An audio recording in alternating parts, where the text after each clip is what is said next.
na rua. Quando a Gui tá aqui cedinho, pode ter certeza que é isso. Polícia Federal nas ruas e hoje com mandado de prisão, inclusive, né, Aguirre? E aquele invasor do Supremo Tribunal Federal, a gente tem até, acho que a imagem dele, sentado na cadeira do ministro Alexandre de Moraes. Não sei se a gente pode abrir aí essa imagem dele na cadeira de Alexandre de Moraes. Um dos alvos de hoje dessa 17ª fase da Operação Lesa Pátria. Essa daí, ó, tá na cadeira de Alexandre de Moraes. Foi lá e fez uma live. E agora tá preso, né? Oi, Aguirre, tá me ouvindo? Oi. Vamos lá, traz os detalhes pra Então, gente dessa operação e também a desse invasor. gente a gente lembra que na fase anterior a Lesa Pátria mirou financiadores, eles fizeram uma operação grande sobre financiadores e agora retorna um pouco novamente aos suspeitos de atos de vandalismo, de depredação, e essa fase mira, por isso, alguns invasores que foram identificados através de imagens divulgadas pela internet, imagens que eles próprios divulgaram e ajudaram a investigação a identificar os responsáveis pelos atos golpistas. Então, um dos principais alvos é esse homem chamado Aildo Francisco Lima, vulgo Bahia, que é um morador de São Paulo, é alvo de um mandado de prisão preventiva, justamente por ter invadido o Supremo Tribunal Federal e ter feito uma live no Instagram, sentado na cadeira do ministro Alexandre de Moraes. Eu estava até conversando com a produção mais cedo, tinha outras imagens de pessoas sentadas na cadeira de Moraes também. Eu até brinquei, eu acho que muita gente deve ter aproveitado essa invasão para sentar na cadeira do ministro e para fazer chacota com o ministro, que é um dos principais responsáveis por investigações que atingem os bolsonaristas, né? Também foram cumpridos dois mandados de prisão, um contra uma advogada de Brasília chamada Margarida Marinalva de Jesus, que após análise do material apreendido, a Polícia Federal identificou que ela atuou para recolher celulares dos alvos presos, com o objetivo de tentar ocultar provas, de tentar dificultar a identificação dos financiadores. É uma conduta até talvez seja considerada mais grave pelos investigadores, porque estava obstruindo as investigações em curso sobre o 8 de janeiro, né? E também foi presa Basília Batista, que foi flagrada em atos de vandalismo dentro do Congresso Nacional, e até tem uma curiosidade que na época do 8 de janeiro ela chegou a ser conduzida naquela detenção em massa à Academia Nacional de Polícia, e na ocasião ela foi liberada. E agora a Polícia Federal identificou fatos mais graves da conduta dela e realizou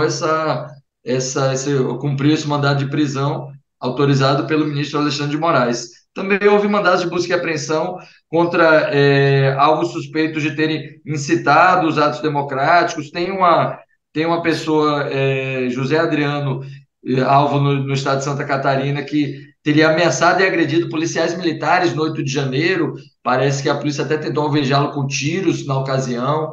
Então, são diversos invasores e agressores identificados com o avanço das investigações que a Polícia Federal mirou nessa 17ª fase da Lesa Pátria. Ó, tem gente falando aqui, Aguirre, que você aqui no nosso All News é praticamente a vinheta da Globo, do plantão da Globo. Quando aparece Agui Talento, é a nossa vinheta do plantão da Globo. Quer dizer, vem bucha por aí, entendeu? Você virou isso aqui no nosso All News. Aparece você, é o plantão da Globo, é a vinheta. A galera aqui no nosso... foi a Tânia Oda que nos falou aqui no nosso chat.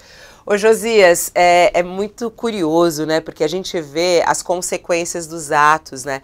Esse 8 de janeiro, ele foi algo extremamente perigoso, grave, mas ele é tão educativo, né, o Josias, quando a gente vê, ele foi lá, invadiu o Supremo, sentou na cadeira do ministro Alexandre de Moraes, quis fazer a graça e agora tá na cadeia. É verdade, Fabiola, você falou a palavra correta, é educativo, né? E precisa que seja assim. O crime é tão grave que é preciso que haja uma grande exposição e que o castigo seja, de fato, didático, educativo, né? O Nelson Rodrigues dizia que a consciência humana é o medo do rapa. No fundo, todo mundo vive esperando por um rapa metafórico que o lace, que o recolha na primeira esquina. E no caso dos golpistas do 8 de janeiro, o rapa não é o carro apinhado de fiscais, o carro da prefeitura, é o camburão da Polícia Federal. E, em vez de muambeiros, os rapazes da PF estão buscando os golpistas. No comunicado da Polícia Federal sobre essa nova fase da operação antigolpe,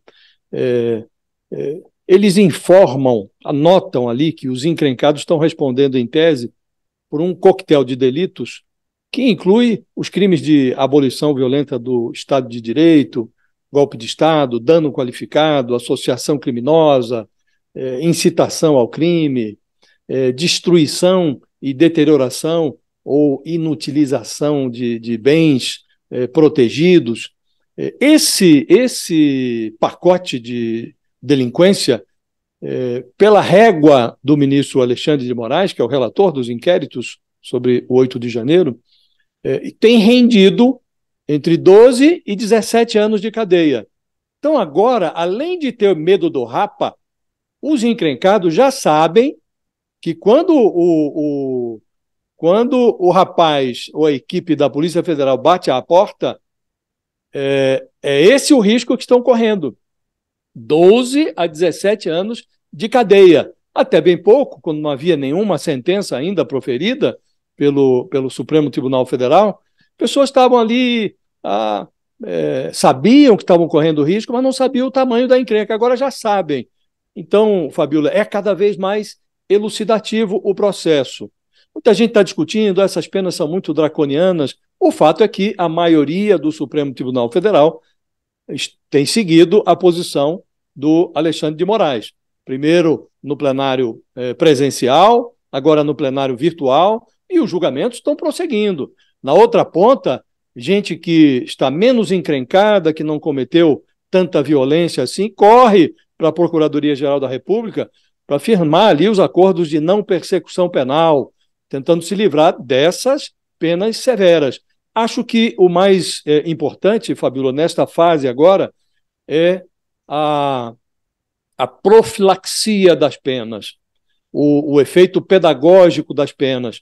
Numa segunda fase, será preciso que o Supremo Tribunal Federal demonstre que, no Brasil, a lei, de fato, é igual para todos, que vale para todo mundo. Por enquanto, está só nas piabas, só nos peixes pequenos. É preciso chegar aos peixes graúdos. E, a partir da delação do Mauro Cid, o pressuposto é de que a Polícia Federal avança também, o rapa está chegando perto também de laçar o Bolsonaro.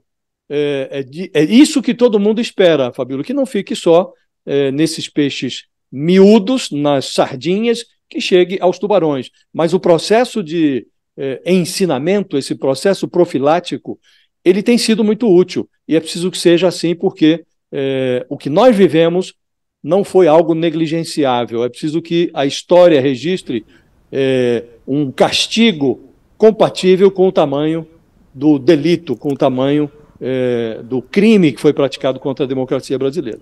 Ô Aguirre, a gente está na 17ª fase, né? Não existe previsão para o término disso, né? Porque a gente vê essa operação ela acontecer ao mesmo tempo em que tem o julgamento no Supremo Tribunal Federal. Mas ainda eles seguem fazendo várias investigações. Não existe um prazo, tem alguma pista de qual é o caminho ou não? Eu ia até brincar, será que a Lesa Pátria vai ter mais fases do que a Lava Jato? Que deve ter tido umas 50, pelo que eu me lembro de cabeça. Tá parecendo que vai nesse ritmo. Na própria nota da Polícia Federal, eles dizem que a Lesa Pátria se tornou uma operação meio que permanente. O fato é que ainda, apesar de vários invasores e incitadores terem sido já denunciados e estarem sendo julgados, ainda houve uma grande quantidade de pessoas que não chegou a ser presa naquela ocasião do 8 de janeiro e que permanece na mira das autoridades. Por isso que, aos pouquinhos, a Polícia Federal vai levantando provas e chegando a esses outros nomes. A gente tem que lembrar, como o Josias bem falou, que ainda não chegaram ao andar de cima. Não houve ainda nenhuma denúncia contra os financiadores, não tem nenhum financiador nem próximo de ser julgado. Então, realmente, tudo indica que as fases da lesa pátria ainda vão se estender por bastante tempo, porque os investigadores têm analisado material apreendido nos telefones celulares, estão analisando ainda movimentação bancária dos financiadores e dos ônibus, para saber se tem outros empresários maiores por cima. Realmente é uma investigação com escopo muito grande e que não há uma previsão muito clara de quando que ela será encerrada. A própria Polícia Federal diz que é uma operação permanente sem prazo para terminar. Acho que só quando eles considerarem que pelo menos boa parte dos organizadores e financiadores estão identificados e começam a ser punidos, é que vão começar a pensar em encerrar de alguma forma, mas pelo andamento das investigações, acho que isso ainda leva um tempo. E hoje o foco, né, como eles estão falando, são vândalos com planejamento, né? São vândalos que estavam se planejando e aí cada fase é realmente um foco. E hoje os vândalos, se não me engano, as últimas os financiadores, enfim, e por aí vai. Aguirre, obrigada pela sua participação aqui no nosso All News, o nosso plantão, a nossa vinheta de plantão Aguirre Talento. A gente vai pensar numa vinheta para você, quem sabe. Um beijo para você, até. Obrigado, gente. Bom dia, bom trabalho. Tchau, tchau. Ô Josias, a gente estava falando até sobre essa última decisão de Alexandre de Moraes, né? Ele que votou para condenar mais 5 pessoas de 12 a 17 anos de prisão. A gente tem uma reportagem aqui interessante e eu acho que é muito importante, como a gente até falou, como esse 8 de janeiro tem sido educativo. Aqui nessa reportagem a gente traz o perfil desses réus que estão sendo, neste momento, julgados pelo Supremo Tribunal Federal. Saiu a condenação por parte de Alexandre de Moraes, no entanto, os outros ministros também farão o seu voto e o seu julgamento. E Alexandre de Moraes, ele deu penas que variam de 12 a 17 anos de prisão, além do pagamento de multa de 30 milhões. Os réus são julgados por crimes como tentativa de golpe de Estado, dano qualificado, deterioração do patrimônio tombado e associação criminosa armada. Quem são eles?